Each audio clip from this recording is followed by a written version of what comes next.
So you guys may have a bar that pops up on your screen that says this meeting is being recorded.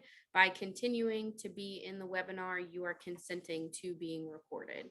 So we will record this session, like I said, and then we'll post it on our YouTube page, and we'll share it on the link on our Facebook page, and we'll share that link in an email probably sometime tomorrow. That way, folks that weren't able to join will be able to view it at their convenience. So for those of you who don't know me, my name is Josie Bro Evans. So I am one of the 4-H educators here in Scioto County. I work more closely with the livestock portion of 4-H and our horse program. And then I'm Jo Williams, and I'm the other 4-H educator, and I work with our camping program and more of our volunteerism, volunteer trainings, those types of things, still projects, and Josie and I both do different types of school programs as well. And so, as always, if you guys ever have any questions, feel free to send us an email or call into the office, or even send us a Facebook message on our Scioto County 4-H Facebook page. That just helps us, to keep a running track and a running record of those questions, to be able to get back with people in a timely fashion. When you contact us on our cell phones or our personal Facebook pages, we may not be checking those as frequently. So it's always a good idea to either call the office or send us an email or on our county Facebook page, because there's more people that are, helping us to keep track of those questions and that information. Also, just because Jo and I, our duties are separated as far as what we are, have more responsibilities towards, that doesn't mean that you can't ask one of us. You can't ask Jo about livestock questions, or you can't ask me something about camp. Now, where that's not our expertise, we may not know the answer immediately, but we'll at least know, where to look it up or how to get a hold of each other in order to be able to answer those questions for you. So don't ever feel like you're bugging us, especially now that it's getting close to, our judgings and our exhibition and fair. People have a lot of questions, and I would much rather people contact us at the office to get those questions answered than to just assume or wing it, or go with what they think they know, because rules and different things change on a yearly basis, and we want to make sure that our people are up to date. The last thing we ever want to do is turn somebody away from judging or from showing their animal because something happened that was not right, or we thought something was a rule that now isn't, and vice versa. So if you ever have questions about that kind of information, just give us a call. Right now, it is our busy, crazy time of the year, and Jo and I are out of the office a lot. So when you call, you may not get a hold of us immediately, or if you send us a message, it may take us, a little bit of time to get back with you, depending on where we are and what we're doing. But, we will get back with you. Email does seem to be the best route right now, just because Jo and I are out of the office. When we're on lunch breaks, or when we do get into cell phone service or something, we typically check our emails and try to get back with people as quickly as possible. So that tends to be the best route of communication at the moment between now and our fair and judgings. But just give us a call. Lacey and Kristen at the office, they can get a hold of us, or sometimes they can fish and find information as well. So don't be afraid to call if you guys have questions with things, especially now that we're getting closer to those judging times. So July 1st is a big deadline, and July 1st is what, tomorrow? No, the next day. So tomorrow's the 30th.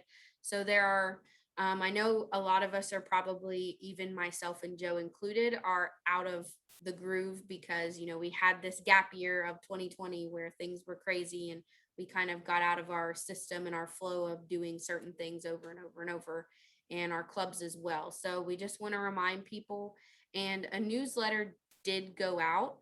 It was mailed to all head advisors. So that letter didn't go to everybody, but we did email it to everybody in the system. So anybody in our 4-H online system that has an email in there should have received an email that would have came from 4-H online that had our newsletter and our most current calendar.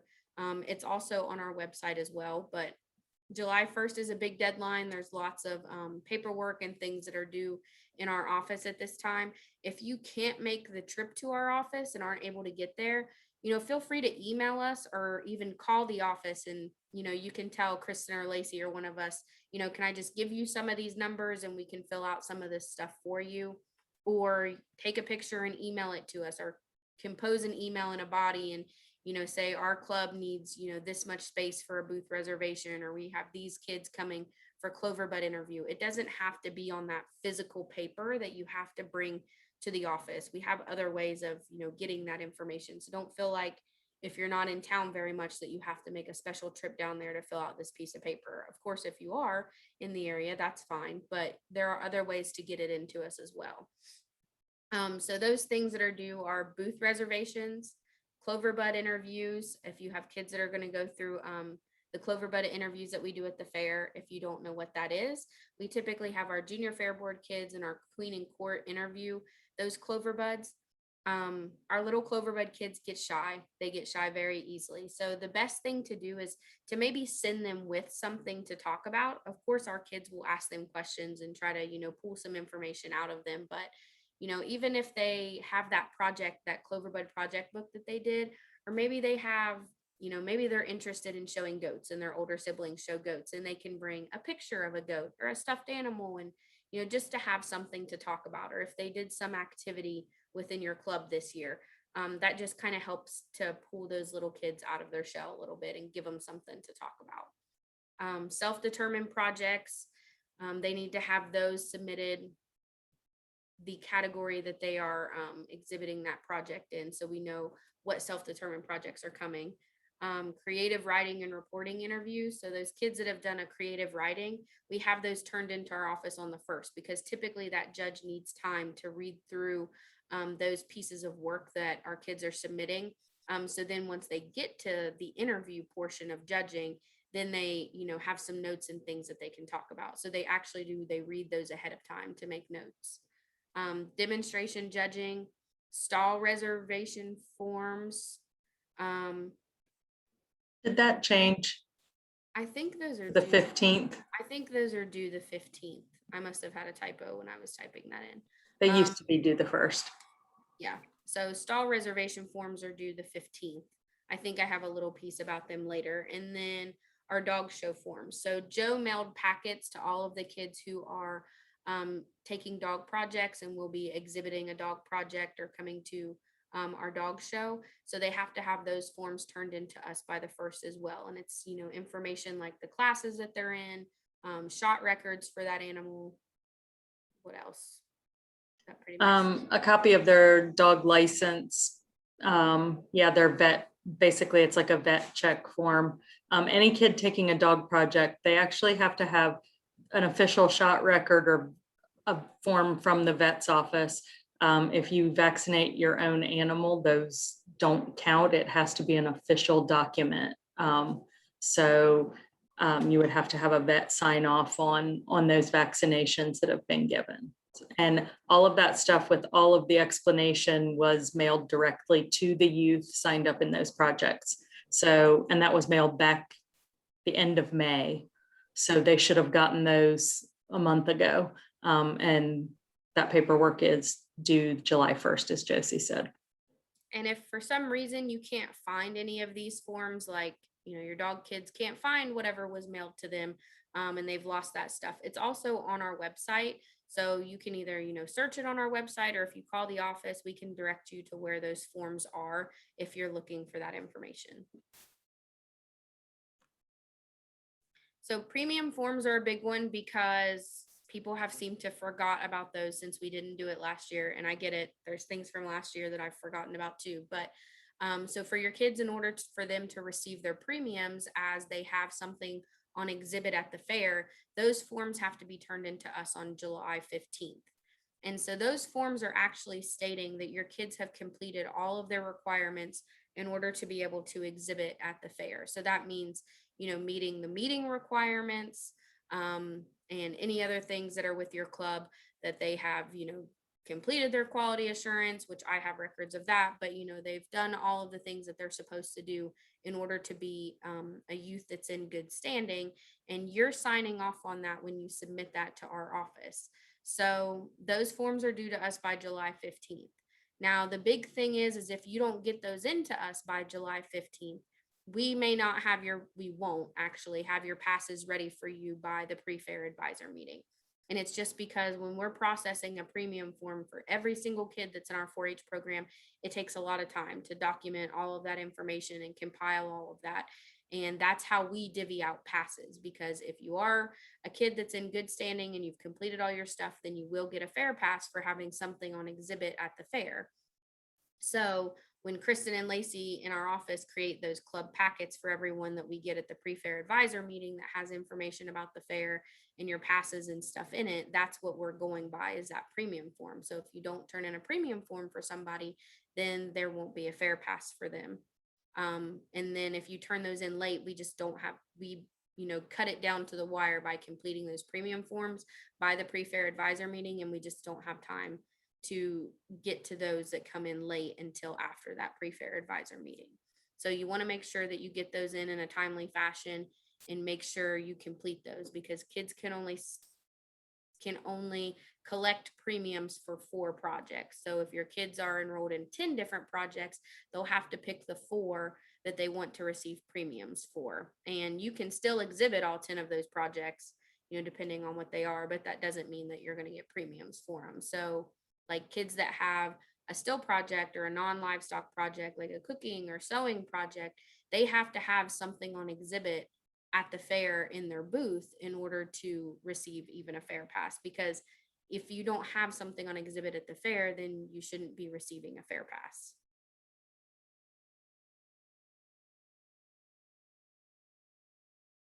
So the Guilt Show, just a reminder, the Guilt Show is Saturday, July 17th. It'll begin at 9 a.m. Typically, I always really like the Guilt Show. It's pretty laid back.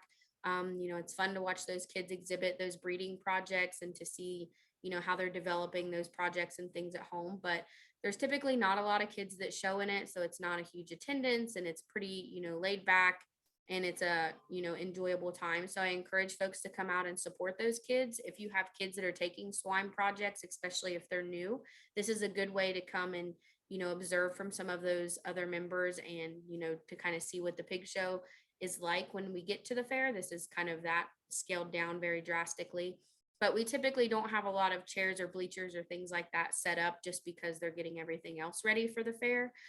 So I do advise people to bring your own chairs. And you can kind of see in the background, most people are watching from the outside standing around, but there's typically not a lot of seating that's there. So if you do want somewhere to sit and relax, make sure you bring your own chair. Rabbit tattooing. So it is also Saturday, July 17th, and it's going to be from 8 a.m. to 10 a.m. And that will be down in the rabbit and poultry barn. One of the things that kids can do ahead of time if they want to, and I do have them in my car, so they will be there tomorrow, but there are rabbit tattoo forms that your kids can go ahead and fill out ahead of time. It's just their identification information. It has like your personal information and stuff. But if you have a breeding project or a single rabbit project that you've taken to the fair at least more than once, and it already has a tattoo in its ear, then you can just complete that form and turn it back into our office. You don't actually have to bring that animal to tattooing if it's already been tattooed. So obviously all of the market rabbits, because they're born this year, will have to come to tattooing and those doe and litter projects. But if you have any of those breeding rabbit projects that have been there before, then you can just fill out a form and turn it into our office by that Monday.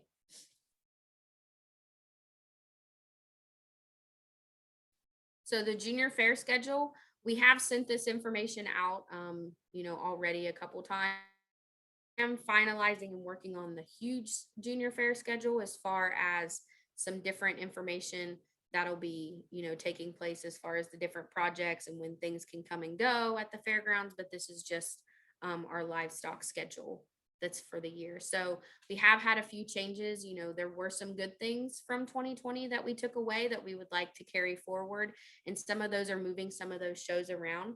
So we are, our fair board and our livestock committee is kind of dabbling a little bit with moving some of those shows into the evening, or have been for the past several years, to try to draw, more people in and make it, a better opportunity for folks to be able to come and watch their kids. And people that they're related to. So some of those shows have moved to the evening. If you've noticed, the sheep show has moved to Monday. So that'll be Monday evening. That's one of the big changes. And our hogs are moving to Wednesday evening. So that's bumping those shows into the evening. A day in the ring, we'll talk about that more here in a minute. And so those are pretty much our big changes, besides our sale of champions and our online sale, but I have a little bit more information about it in a slide or two. So this is the schedule that we've sent out and we've shared on our Facebook page that gives some information about what time that those shows will be.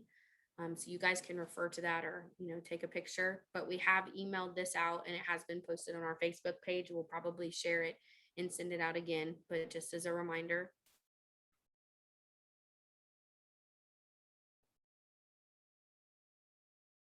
So the Scioto County Junior Fair Sale will be online again. So buyers will have to do the same thing that they did last year, with people registering online and putting contact information and their like credit card information and stuff like that. I know that changes frequently. So what works best for the system is if everybody registers as a new buyer every year. And it's actually pretty easy. I have a small video tutorial that's on our YouTube page that I created last year. It took about 5 minutes. It's really no different than if you would go to some shopping site and want to, create an account to buy something. It just wants your basic information and a credit card that's connected with it. So buyers will go in and create that account again, just like they did last year. And then they'll be able to download, or they will be able to, donate then from there. So there will be a youth online survey, just like we did last year. So that way our kids can, personalize their page, where they can submit a photo and put their parent or guardian's information, along with a small little paragraph that gives some description about them. Like what club they're in, or where they go to school, or maybe some of their achievements that they've, accomplished throughout their 4-H career. Those are some great things to put in there. And I will say that I was extremely impressed when I read these last year. I was so proud of our kids. And, the photos that they submitted were really good quality. The information that kids put in there to talk about themselves was really great. And it was really cool to see all that information and to, see kind of what these kids have gotten out of their 4-H experience. So it was really great. And we had a lot of great comments from buyers and individuals that looked at those sites to learn more about our kids. So we will be doing that again so that our kids can have, current information about themselves. That survey will probably go out mid-July, and will give kids about, 2 weeks or so in order to be able to submit that information, before we send it to the fair board to upload onto the online sales site. So the big piece that's a change from last year is that last year our sale was not a terminal sale. Every other year our sale has been a terminal sale. So it wasn't terminal last year because we allowed kids to take their animals home. And that was because we were struggling to find, some locations for those animals to be able to be sent. But so our sale will go back to basically the way that it was in 2019, where it is a terminal sale. So that means that kids won't be able to go through the sale and take their animals home. So that means it'll have to go to a terminal facility, whether that be a stockyards facility or a local processing facility. So lambs, goats, and steers will have that option to either send theirs to the stockyards or to send it to a local processing facility. Rabbits and chickens will have the one individual that comes and picks them up after they submit bids. And then our hogs will actually only be able to go to a local processing facility. So like last year, how our hogs could only go to a local processing facility, we are going to continue with that trend. And, we've struggled with the stockyards in the past. and giving, good prices and stuff for our hogs, that we are going to actually send them all to local processing again, which has actually been great for our community because, those animals are able to stay here local and we're able to feed people locally. But they'll have to do, for those that are sending theirs to local processing, it'll be the kids' responsibility to set that up, just like last year. So within that online survey, kids had to say where their animal was going, if it was going to go to the stockyards or if they had a buyer for that animal and where that animal was going to go. So if you yourself, for example, decide that you want to, keep the meat from your hog and you're going to send it to this facility, you'll just list, the facilities, and we'll have a list of facilities that are willing to take our animals. So you'll just list which facility that it's going to and who's going to be responsible for that meat. So if I wanted to sell my pig to Joe and Joe wanted to give me whatever that dollar amount is that we set on, whether she decides on a price per pound or I decide on a set dollar amount, that'll be arranged between Joe and I. And so then I would just list in that survey that I'm going to send my animal here, and you can contact Joe Williams, and this is her phone number for information in regards to processing that animal. Yes. So, and that will have that online survey where kids can list that. And so when kids arrive at the fair and you're coming through the scales and we weigh animals or we're checking in animals, we'll ask to confirm with people, you mark that your animal was going to the stockyards. Is this correct? Or your animal is going to go to this processing facility. Your animal is going to go to this processing facility and this person's going to be responsible for taking the meat. Is that correct? So that way we have everything lined out ahead of time. And if kids have questions with that, they can give us a call at the office, or families have questions about that. But please communicate that to your kids, that if it is going to go to a local processing facility, they'll have to arrange that either, ahead of time, not calling the facility to set up an appointment. We will have those appointments and we will have trucks available to take those animals. But if you're going to sell it to somebody or keep it for your own processing, you'll just have to document that on that survey.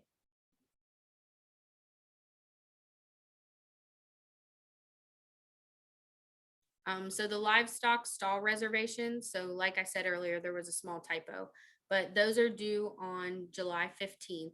And so for those stall reservations, you can locate those on our website, but it's very important that that information is turned into us, because our committee sits down and we have several people that sit there and organize, where clubs are going to go to try to keep clubs and stuff together. And we want our clubs to make sure that that information is as accurate as possible. Um, we don't give, kids aren't supposed to be using tack stalls or putting, supplies in their stalls. The stalls are there for animals. There's space for kids to have their tack boxes and all of that stuff. So, we don't want you to inflate those numbers because you think that that's going to help you. It actually makes pure chaos for us because we're trying to squeeze X number of animals into X number of pens. And so if we have more animals than pens, that's when we end up doubling up and putting animals in together, and it makes it, really difficult. So do make sure that you submit those on time so our committee has time to look at that and to, organize that information. But if clubs don't turn theirs in by the deadline, then I can't guarantee how much space that you're going to get. Basically, you're going to be put to the bottom and we have to guess for you and just assume that your club is going to bring, this many animals. But then we have people that get angry because they don't have enough stalls here and there because, their club didn't turn in information, or maybe your club submitted that they needed way more than what they did need. And then that hurts other people. So please encourage your advisors, to get together and to make sure that information is correct, so that we know how many animals are going to be coming to the fair. So Skillathon will be in person this year. Yay. Super excited for that. So it'll be held on Tuesday, July the 13th from 6 to 8 p.m. at the fairgrounds. And so kids have to be there between 6 and 8. You don't have to necessarily be done by 8, because I know that, some people we've talked to already that have practice and things that are coming, but you have to be on the fairgrounds and in line and signed in before 8 o'clock. If you come at 8:30 or 9 o'clock, you will be turned away, because typically it takes some time for kids to get through their quality assurance, so, or their skillathon. So please make sure that you're there, between that time frame. But this year, skillathon does not count for quality assurance. That 45-day rule was re-implemented, and our county deadline is June 15th. So kids had to have their quality assurance completed by June 15th. So if kids were holding out thinking they were going to get their quality assurance at Skillathon, that's not going to happen. So the Skillathon is just strictly a Skillathon. It's not going to be counted for quality assurance, and we're currently updating those study guides, and they should be available on our website, by the end of this week. But Skillathon takes a lot of manpower, a lot. We need bodies to help run stations. And every year we're shorthanded and we're scrambling looking for people. So you don't necessarily have to be a volunteer. Maybe there's an older, kid in your club, or some parents that would like to help. And those are perfect people. So be recruiting people in your club to come and help us to, offer those Skillathon stations. And that helps us go smoother. If we have enough people there to actually help and run those stations, then it helps it move a lot quicker. It runs slower when we don't have enough people that are there to help and people are doing double duty. And so you really don't even have to know anything about a species, because our species that put those skillathons together, they typically have all the questions and the answers there for you. You may just be reading a piece to a child, or, helping a child read a question. So it's not like you have to be an expert in sheep to help with the sheep skillathon. I've helped with all the species, and there's a lot of species that I know a lot about, and there's some that I know very minimal about, but we're all able to help in those stations because it's all lined out right there for you. So any able bodies that are willing to help, and be recruiting now, please, and plead people to come and help for us, because that just helps things move smoother, and it's a better experience for our kids.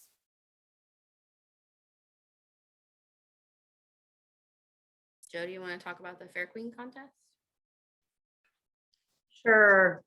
Our Fair Queen contest, thank goodness Josie's been doing most of the talking, because my camp voice has not recovered yet. So if I start getting squeaky, I apologize. Our Fair Queen contest will be Saturday, July 10th at the fairgrounds. The girls should have received information about their interview times from the Queen's Committee. And then the crowning of our Fair Queen and court will happen that evening at 6 p.m. So like I said, individual interviews, those are scheduled already, and those who applied for Fair Queen should have received information from the Queen's Committee in regards to those interview times. So if you have not received that information and you applied for Fair Queen, let us know, and we'll make sure we get you in contact with Mary Evans, is I believe the person who sent that information out to everybody, so we can get you in touch with Mary and make sure that you're all ready to go for those. So our still project judging this year will be held at the fairgrounds. And I know we've had some concerns about things like cake decorating. I've had several people ask me about cake decorating being in one of the buildings if it's really hot. Cake decorating we will do in the brick house, but all the other projects we will have the judges set up probably in the commercial building where GAMPs usually have their tractors during the fair. Because right now they're working on the 4-H building, and I'm not sure when they will have that done. But our project judging dates for 2021 are listed on the screen. Our still project judging will begin at 5 p.m. on Tuesday, July 20th.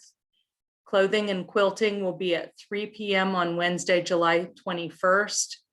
Foods and cake decorating will be at 6 p.m. on Wednesday, July 21st. All of those at the fairgrounds. Then our style review and awards ceremonies will be on July 22nd at the fairgrounds. The style review will start at 6 p.m. and then the still project and food awards will begin at 7 p.m. This year, folks must pre-register for project judging, and then they will be assigned a time to come. So that way people don't have to sit for 2 or 3 hours out in the heat waiting to be judged. We're basically going to go with the same format that we did last year. You had to pre-register last year for judging, and we assigned the times. Although last year we did the judging by Zoom, this year the judging will be done in person. So we will have, Josie and I will have the Qualtrics online registration for project judging. We will have that, we'll send a link out for that next, I think Tuesday, the 6th is when we're planning to do that. So we will send an email with the link to register for judging next Tuesday. Then you have a week to register. Those registrations will be due by the following Tuesday. And then those who've registered will receive an assigned judging time back from us. Probably by I think the 15th is what I was shooting for, to get their judging time sent back to them. But the judging times will be beginning at the times we have listed there. So we will assign those judging times once we see how many people we have registered. And last year, it was nice to see how many people signed up ahead of time, so we knew how many judges we needed and how many, how long those judges would need to be with us, and so we could divide the projects up. And so that's what we're going to shoot for again this year. So you do have to register by Tuesday, July 13th. If you have more than 4 projects that you're signing up for, you need to just send me an email or call me, and I'll make sure I get you signed up in the rest of those. But go ahead and sign up for the first 4 that you're bringing, and then send me an email if there are more than 4. So if you have any questions about that, you can send me an email or call me at the office and I can answer questions. But those are the times, dates, and location of the judgings and the award ceremonies.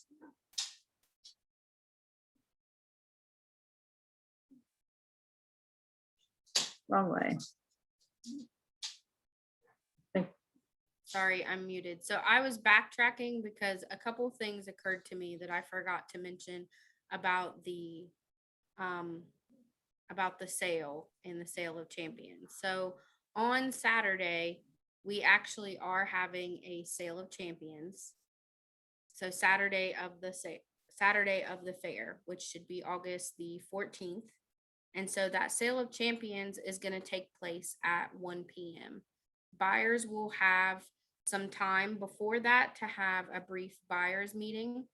And that information is being compiled by our fair board, and they are compiling a letter and information to be able to send out to them. And they're going to post it on their website and be able to share that information as well. And so we'll share that with you as soon as it's available. We were working on that earlier this week and proofreading some of that information. So that sale of champions will take place at 1 p.m. So that will be potentially 21 animals between our Grand and Reserve market animals, our best Scioto County and Reserve Scioto County animals, and steers have a rate of gain champion.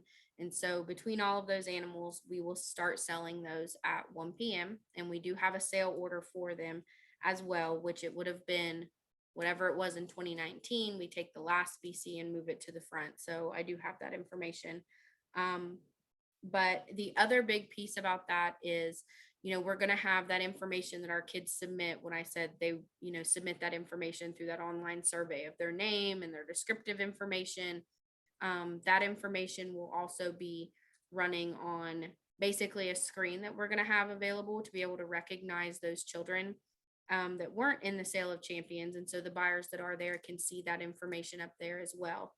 The big piece about that concerns me is we are reminding children that you are still responsible for those animals. So even though you're not having a physical sale where the kids are walking up, on the little auction block and doing their thing that day, those kids are still responsible for those animals. And somebody from that family will be responsible for taking care of those animals um, throughout that day as well, and making sure that those animals get loaded onto their trucks at the end of the day when we load those animals out in the evening.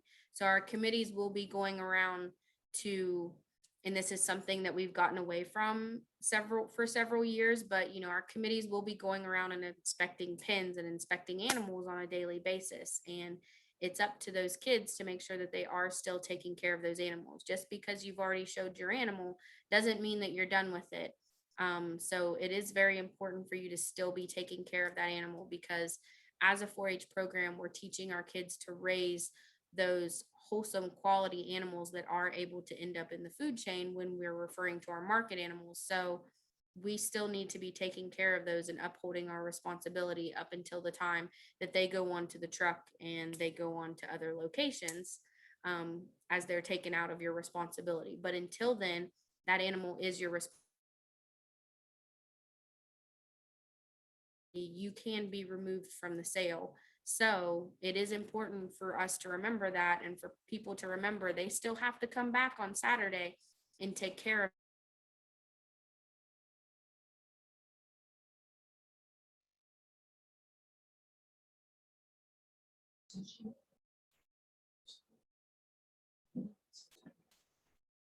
I think Josie has locked up, at least on my computer. So we'll give her a minute to try and come back to us.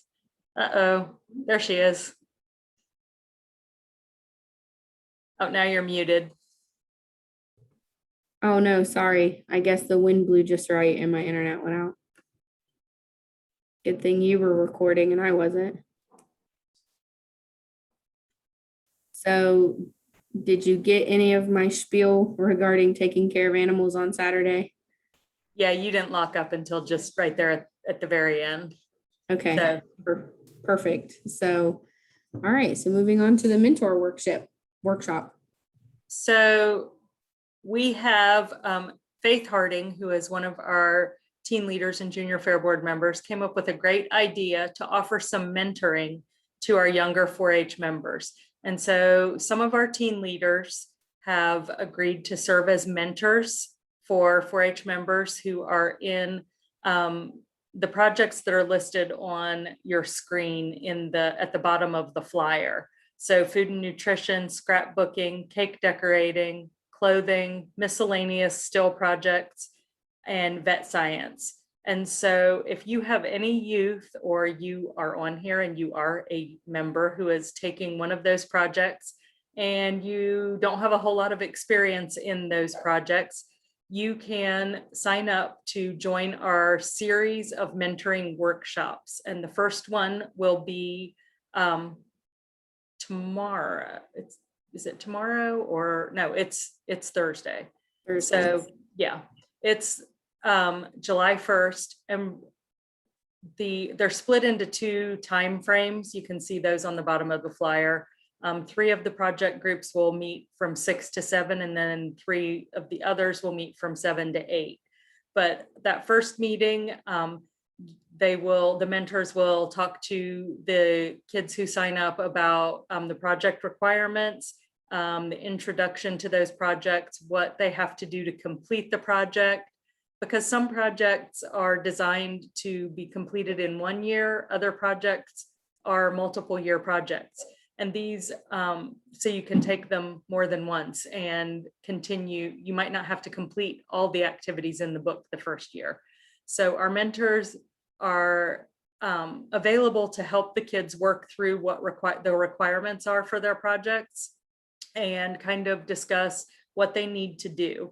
Then on July 7th, which would be next week, we would have a mentor check-in meeting. So those younger members that have signed up would then have another meeting with their mentor just to ask questions or check in and see if there's anything they need help with, or if there's anything they're struggling with or can't figure out. Those mentors can try and help them work through those questions. And then on July 14th, both of those will be by Zoom, the first two meetings. Then on July 14th, we will actually do an in-person mock project judging interviews with the mentors and mentees at the fairgrounds.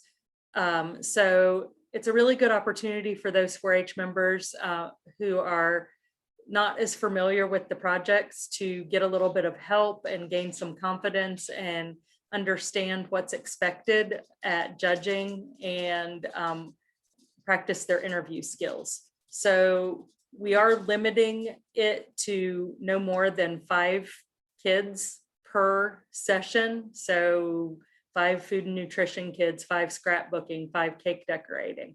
That way the mentors actually can spend time with the kids and answer their questions. So it is limited space, and pre-registration is required. At this point, we know that we were a little late getting information out about this, but we hope that some of your kids are interested and want to participate. We still have space in each of those categories. So if kids are interested in participating, they just need to call the office and register by 4:30 p.m. tomorrow.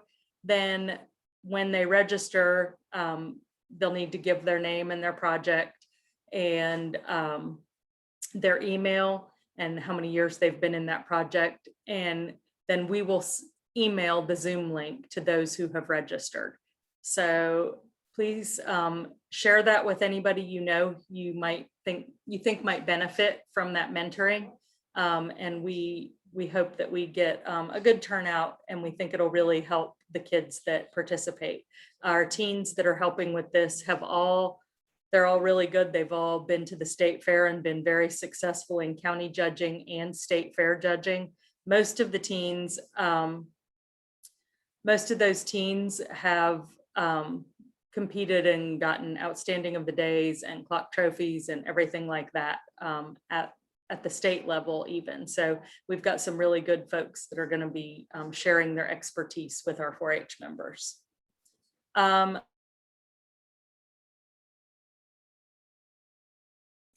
Joe, you're muted. Sorry, I took my finger off the space bar. For the mentors, I will send the mentors the connection information, Mary Beth. I'll send you guys a message with the Zoom once I set it up.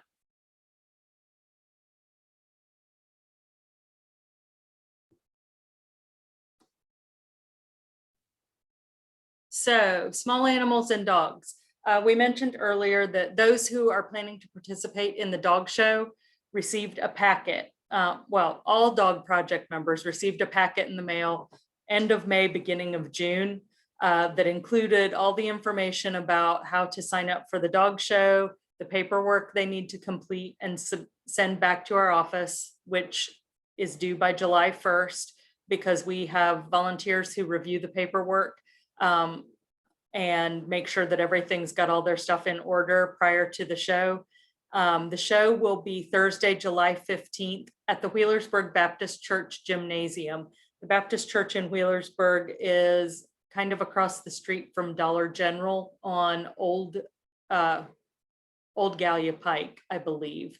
So if you need directions, you can call me at the office and I can give you those directions. It's the same place we had the dog show in 2018 and 2019. They have a nice air-conditioned gymnasium. So it has been nice to actually be out of the heat when we've been doing the dog show. So the dog show will be there on the 15th. Our small animal show will also be held there at the same location, the same day. And so those small animals are cats, guinea pigs, pet rabbits, cavies, pocket pals, all those other small animals will be judged as well there. They do not get judged at Still Project judging. They get judged the night of the dog and small animal judging on July 15th. So if you are planning to go through judging with a small animal, you will arrive at 5 p.m. and get registered, and then judging will begin at 5:30. Dogs, same thing, we'll do registration at 5 p.m., but dogs do have to pre-register for their classes. So they need to get that paperwork submitted by July 1st.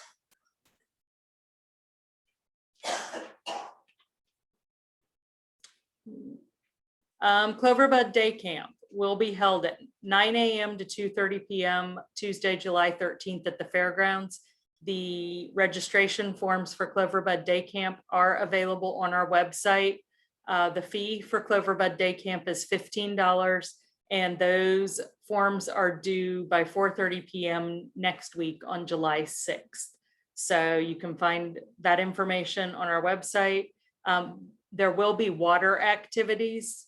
We have a committee of teen leaders and Junior Fair Board kids planning the activities for the day, and they've got some good ideas.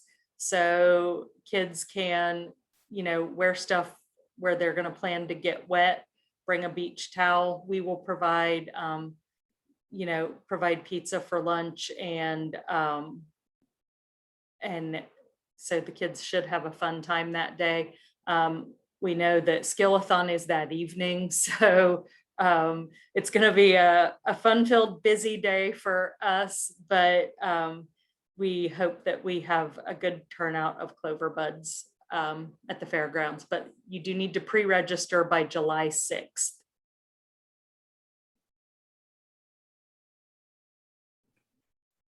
So first of all, congratulations to our kids who have already qualified to compete at the State Fair Horse Show. Very proud of those kiddos. They've worked hard, especially over the weekend. So we've had 9 kids so far of our horse kids that have qualified for the State Fair. I believe we have a couple more that are going to go to Adams County this weekend to compete and try to pick up either, one or a couple more classes that they needed. So hopefully we get a few more kids, but for those of you that are in horse clubs, just a reminder to remind your kids that have qualified for State Fair, they need to register themselves by Wednesday, July 7th. And I advise to do that as quickly as possible. I know our horse committee is working with those kids to, put some banners and things together for them and to help them get their information so that they're able to stall together. But I just want to remind those of you who are in those clubs with those kids, congratulations and yay for them, but remind them to register themselves, because I have to register them and they have to register themselves also. So you don't want to miss that deadline, because it's a pretty hard deadline and they won't take late entrances. Also, that's new for this year for our State Fair horse kids, they are required to submit a negative Coggins test that has to be current as of this year, 2020. So if those exhibitors haven't had that test completed yet, they need to contact a vet to get that done as quickly as possible, because that is a blood draw test that has to be sent off, and it takes some time to get that information back. So if they have qualified for State Fair, they need to be doing that like yesterday. So they need to get on that as quickly as possible. And then a copy of that negative test has to be sent to me, and I have to submit that on my end as well. So remind your kids about that piece. So A Day in the Ring. This is one of my most favorite shows of the year. We had some kids that had a great idea that thought this up or saw some different things that were going on in other counties and other states. And so we've been able to pull this together. And every year, I think it keeps getting better and better. So I was a little sad when this was one of those things that got eliminated last year, just like we all had some losses. This was one of my big losses. But, I'm excited for us to come back stronger. We have a couple volunteers, Holly Collett and Audrey Graff, that are helping to coordinate this, along with our Junior Fair Board and our teen leaders kids that help as well. So Holly and Audrey have been collecting donations, because typically those special needs individuals that register for this show, they try to get them a shirt and then an award as well, whether it be a medal or a trophy, in addition to sometimes some other things that typically, get donated for that show. So if you know of individuals that are within the community, I was in contact with some folks at the ESC and one of our school psychologists here in the county in order to be able to promote our special needs livestock show. So this information should have been sent home to all individuals that were enrolled in the MD classes at any of the schools in the county. So if you know folks within the county that have special needs and may be interested in participating in our show, please share this information with them. We have a quick little registration online that basically just has name information, what species they would like to show, and a shirt size. So be sure to share this information with folks in the county. Our team leaders, how this show works is at 10 a.m., between 10 a.m. and 10:30, we have our special needs participants that arrive, and our junior fair board and team leaders work with those special needs individuals to help mentor and explain their projects and what the care is that goes into those animals, and help them in order to show them how to show and how to handle that animal in the show. And then at noon is when we will actually have our show. We'll have a judge come in, and of course everybody gets an award, but our judge will go around and talk to our exhibitors and talk to them about their animals, and then they will all receive that award. So even if you don't know anybody that may be interested in the show, I do encourage any and everybody to actually come to the show and participate and support those individuals who are involved, because it is great, and it's great for them to be able to have a crowd that participates in what they're doing. And actually our fair board this year did give us an approval to give a fair pass to each individual that's going to be in the show, in addition to a day pass fair for their caregiver as well. So for the guardian that'll be with them. So share this information, encourage folks to get involved, and we look forward to hosting it again this year. And so we have another great opportunity for folks. Lexi Johnson, she is in Scioto Trail Riders, and she shows horses, and she had a really great idea. I believe the end of last year, or at some point within the past year, we've been talking about this with COVID brain. I can't remember exactly when this was, but Lexi had a great idea to basically have a community closet. And so she's been collecting donations throughout the year to collect show clothes for individuals. And then kids that are within our program that need things can go there and borrow what they need, and then, return it or bring other things. So, this is a great way and a great opportunity for, our kids to be able to,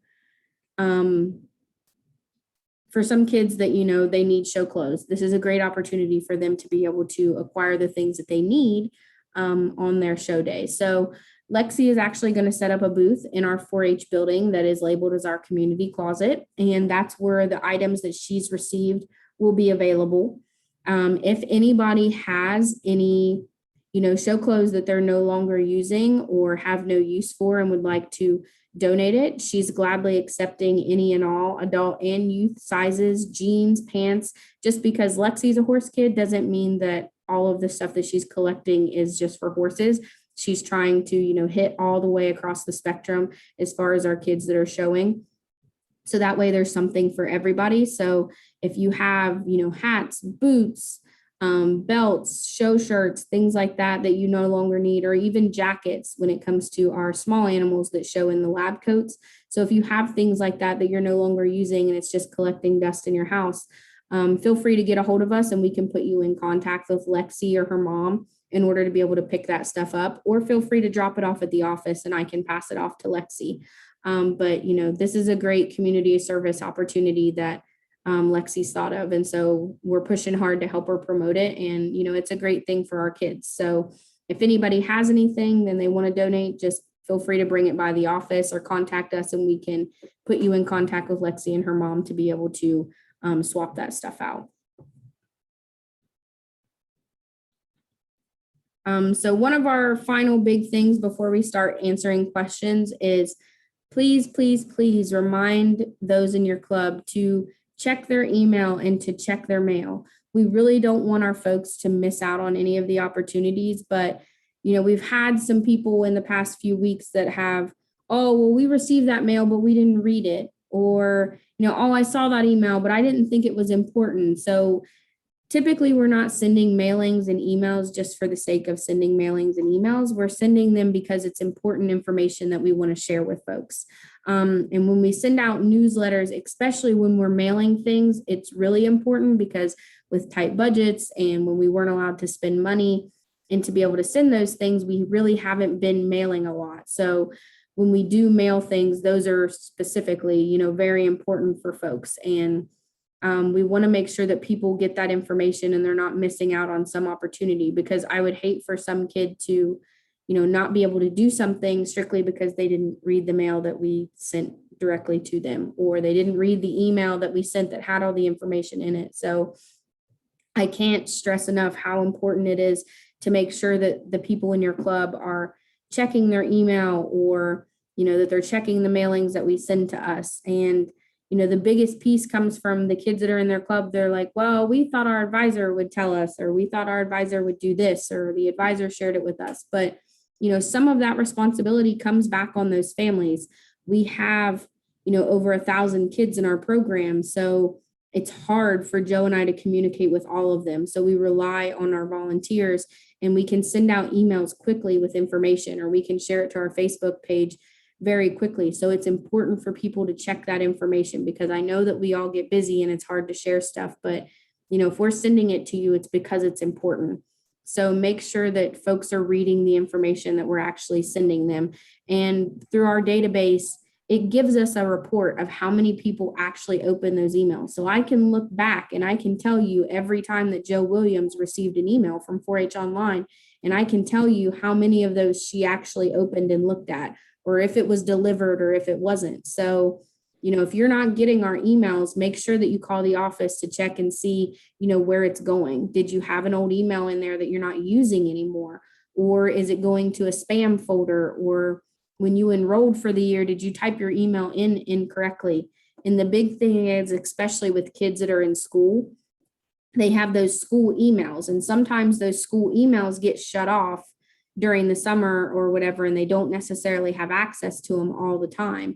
So if that's listed as your family email, all of your emails could be going to your kid and you have no idea because they can't even access it. So if you haven't received an email from us, we just sent the newsletter out, in the past week or so. So if you haven't received an email from 4-H Online in, a week or two, then you're probably not receiving our communication. So you want to go in and check and make sure that you are receiving our emails. And if not, call our office so we can figure out where those are going, because maybe it's going to somebody else in your household and that's an email that you don't check. And actually, Josie did actually send an email out today to everyone with a few reminders in it. So if you didn't receive an email today, then you may have something wrong. And like she said, call and check, because I was not receiving the emails, for my own children who are enrolled, and it was something wrong with the email. I had the email typed in right, but in the system migration at one point, it kicked something out.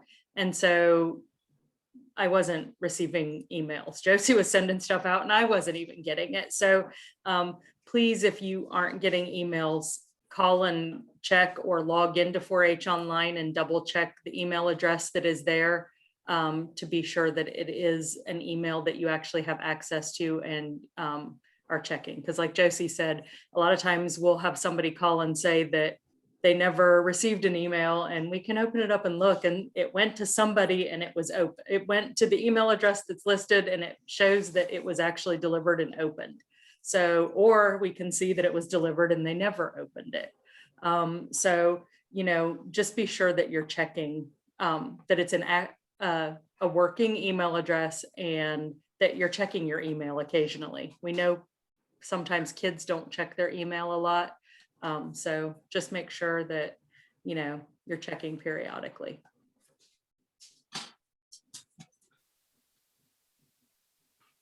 All right, so now we can get into the question and answer portion of our program. And so if you have questions, feel free to type them in the chat box or type them in the Q&A. most of the information that we went over this evening was all in that newsletter that was made. So I do have a link. It is quite long, but it was posted on our Facebook page and emailed out to folks. So you can access it on our website. If you just go to the news and calendar section, it'll have the calendar for 2021 as of this date and what the most current newsletter is. It'll say like summer newsletter or something to that effect. So we have a couple questions. Faith asked, how are they doing the horse show? What order is the horse show this year? Do you know that off the top of your head? I do. I do know that. You can go to the next question. Let me look in my folder. I have them typed up. Then we had a question asking, when will the processing facilities be arriving to load animals? Is it Saturday for all? And I believe that is yes, right? Yes, so it is Saturday for all of them. So the trucks will be coming Saturday, but they probably will be coming a little later in the evening. It'll be after the sale of champions is over. And it'll probably be when it's cooler, just because, when it's hot and trying to move and load that many animals, that just stresses them out. So it's a lot easier to do it when it's a little cooler. The animals are better and, it's a lot less stressful for them. We want to keep everybody safe. And we usually try and wait until the Derby is over, so it's not just not so many people, getting in the way coming through the barn as there's as the Derby is ending. Registration. Yes. So Faith, so these will be available soon. Last year we had our kids register online for our horse shows. And so we're going to do that the same too, because it compiles that information very nicely for us. And it kind of alleviates a little bit of a headache that we have. But our Western show is going to be on Tuesday. Our English show is going to be on Wednesday. And then we'll have some flow over classes on Friday, along with the fun show. The fun horse show. So there are some evening entertainments on Tuesday and Wednesday, as far as like a truck pool or tractor pool or something like that. I'm not exactly sure. Some type of pool, and then some other type of vehicle related event too on Tuesday and Wednesday. And so we're trying to keep our kids safe and not interfere with the horse show. So the horse shows are going to be cut a little earlier. So any of the classes that we don't get to on Tuesday or Wednesday evening will spill over to Friday morning. And so we'll complete the rest of those classes that got skipped. And then they will go into the fun show Friday afternoon after those classes are finished for the horses. There's a question about someone having surgery coming up. If something happens and they're not able to walk their animal, can someone else do it? And usually, as long as you have a doctor's excuse, another 4-H member is permitted to show your animal in your market class. They can't show it in showmanship, but they can show it in the market class. So if something would happen and you would need that as an option, we just need a doctor's excuse saying that you're not able to do that, and then our committee will approve another 4-H'er to do it for you. Mm-hmm. Yes. What else do we have here? I think that's it so far. Anybody else have questions? When will the sale site be available? Did you answer that one already? I did not. So the sale will go live on Sunday after the fair. So it will open up on the 15th. So for the sale of champions can collect money online as well, but in order for them to be recognized as a buyer on one of those champion animals, they have to be at the sale of champions. So you have to physically be there for that in-person part of the sale. Now, if somebody missed it and wants to add to that kid, later after the sale opens up, they can do so, but they won't be in any of the promotional material. So those who are buyers on the champion animals have to be present for the live sale.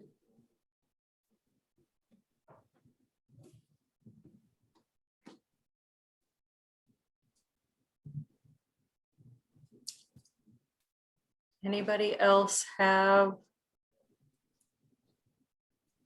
any questions?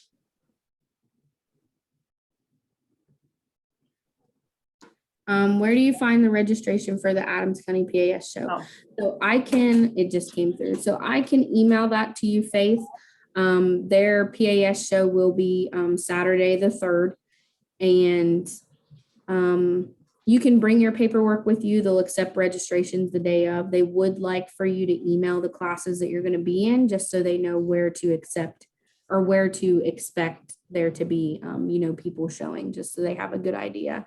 So if you can email the classes that, you're planning to participate in, that would be helpful for them, but you can just bring the paperwork the day of, but I'll email it to you as soon as we're done. any other questions?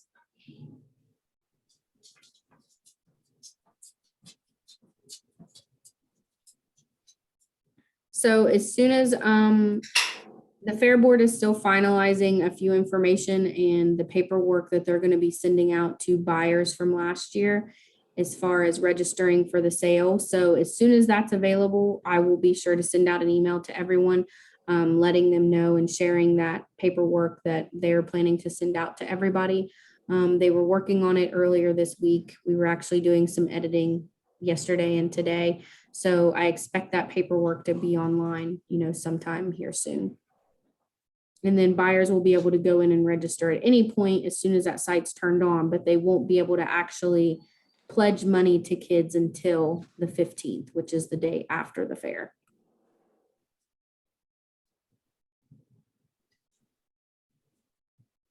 So if you didn't get your papers in May, so this is for dog show papers. So we can email you the link of where that is on our website. Yeah. We just send me an email and to remind me, and I will then send you the link or the papers that were mailed. I can send you the letter and everything that was mailed. Yeah, because that went out, like I said, the end of May, beginning of June. I think they're So about. who are the processors going to be for the sale for those animals? I will have those lists here within the next couple weeks. A few of our committee members are working on that, contacting places that are basically within about an hour from the fairgrounds to see, how many places that we have that are holding spots for us. And of course, our processing facilities have to be either USDA or ODA certified. So we're making those final contacts with those places, and then we'll be sure to share that information of who they can expect.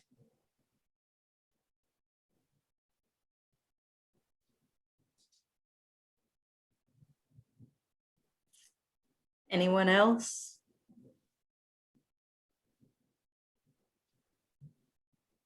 We're really glad that everybody who joined us tonight was able to log on. And I think that, like Josie mentioned, there are some things that came out of 2020 that are positives. And I think one of the things that has been a positive for us is learning how to do these like webinar presentations and being able to communicate this way with you, with our 4-H families and our volunteers. And I think it makes it easier for us and for you, because you don't have to drive to a location to actually come and listen to us talk. You can do it from the comfort of your home, and maybe you're sitting there eating your dinner while you listen to us talk. And so it's nice that we're able to meet with you guys this way and provide information to you. And so hopefully we'll continue to do things like this in the future. But if you ever have questions, like Josie mentioned earlier, please don't hesitate to call or email us. That's why we're here.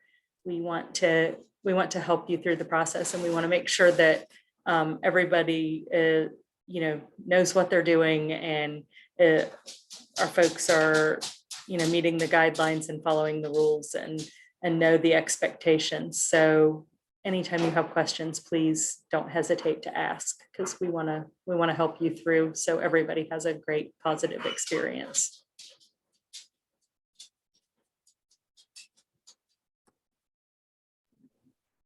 All right, well, I think that's it. Thank you, everybody.